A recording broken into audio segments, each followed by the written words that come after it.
대한민국의 문화산업의 형성은 IMF 이후 사실상 상당히 달라집니다. 안주했던 문화 콘텐츠는 저작권에 대한 강력한 인식도구가 마련되면서 그로 인해 급속도로 변화하기 시작합니다. 문화산업의 경쟁력이 뒤진 업체들은 급속히 쇠약되었으며 대규모 자본을 가진 대기업들이 이러한 문화산업에 뛰어들면서 질적인 향상을 가져옵니다.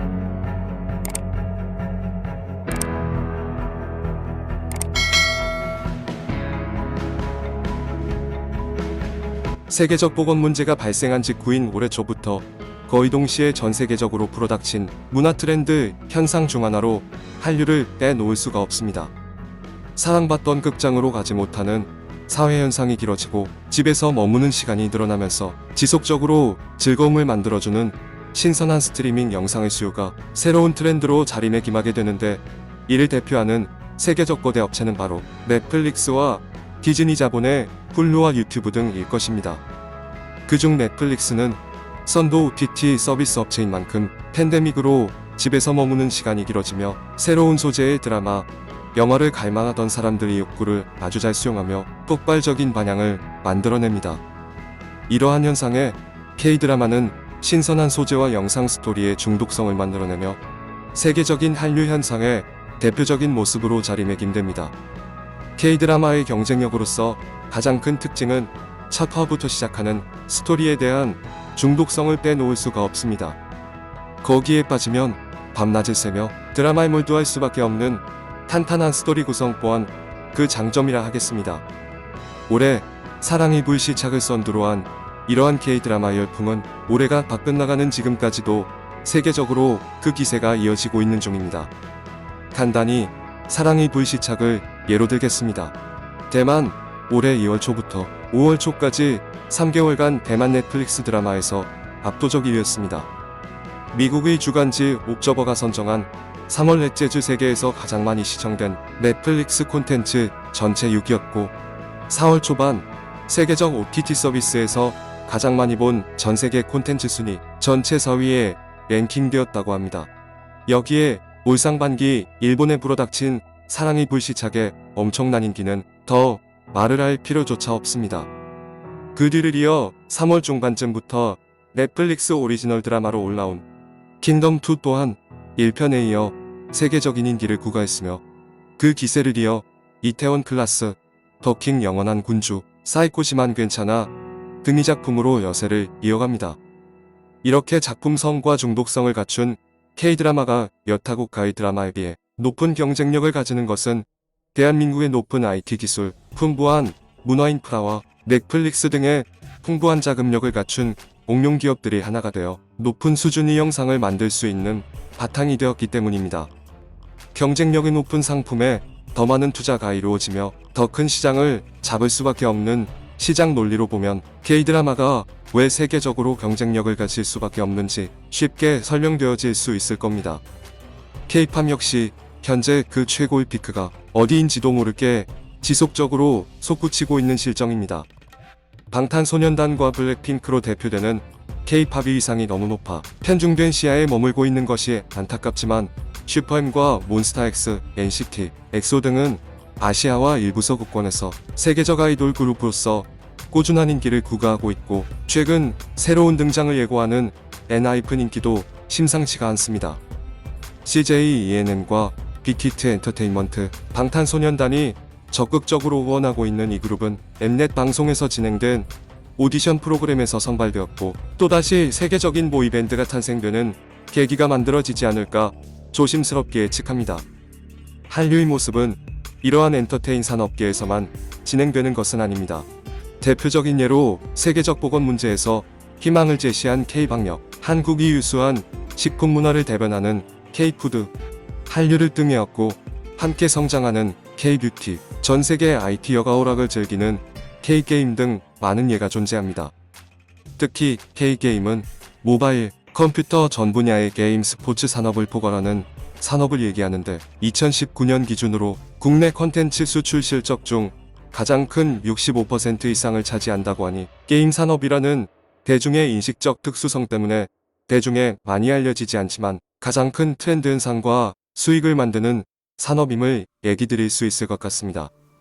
그렇다면 왜 한류인 것일까요? 왜 이렇게 갑작스럽게 한류의 흐름이 전 세계적인 현상으로 터져나오는 것일까요? 이는 2000년 초부터 시작된 대한민국의 국력의 상승과 무관하지 않습니다. IMF의 여파를 극복하며 발전하는 대한민국의 모습은 IMF 이전의 대한민국과 상당히 다른 방향으로 진행됩니다.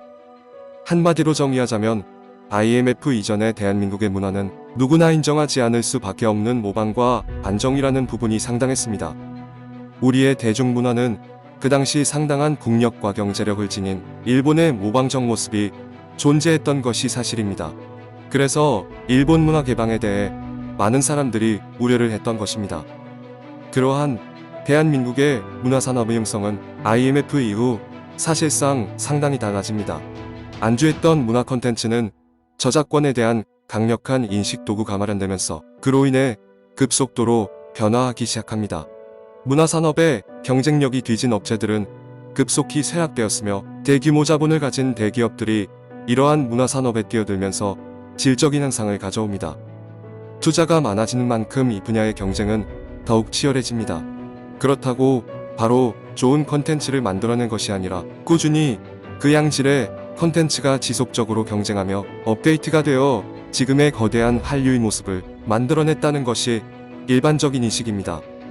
유명한 작가, PD, 감독들이 대우를 받는 조건이 만들어지며 자신들의 경쟁력을 높이기 위한 치열한 개인적인 노력과 우대 환경들이 대한민국의 경쟁력으로 만들어졌다는 주장입니다.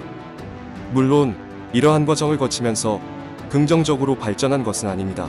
부정적인 면도 존재하죠. 그러나 이러한 경쟁력을 높이기 위한 여러 노력들이 결합하며 세계적 한류의 기본 틀이 만들어진 것은 사실입니다. 이러한 한류의 대대적인 붐처럼 다른 나라에도 그 융성기가 있었습니다. 1950년, 1960년대 일본의 문화산업, 1970년대 아바의 댄싱 퀸으로 대표되는 스웨덴 문화와 그리고 영국의 비틀즈 등등 하나의 큰 흐름을 타고 이러한 나라들의 전체적인 문화가 세계적으로 각광을 받는 시기는 존재했습니다. 미국은 당연 영원한 문화국이라고도 얘기합니다.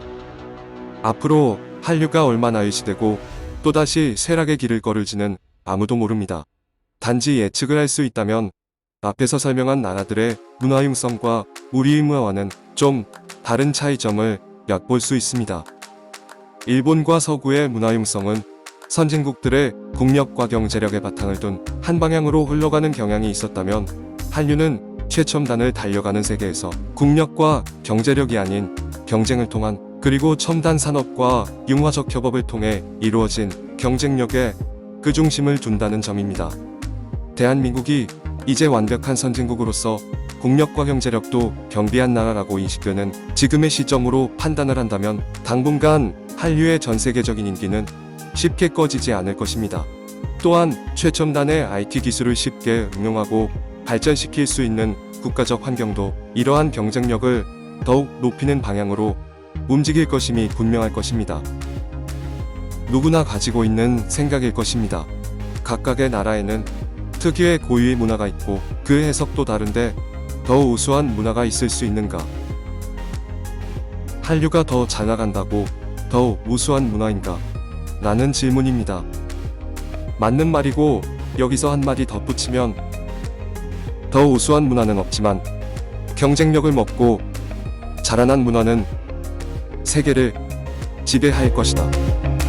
라는 말로 이 글을 마칩니다. 이상 레볼루션 울림이었습니다. 시청해주신 여러분들께 감사의 말씀드립니다. 더 좋은 내용으로 찾아뵙도록 하겠습니다. 고맙습니다.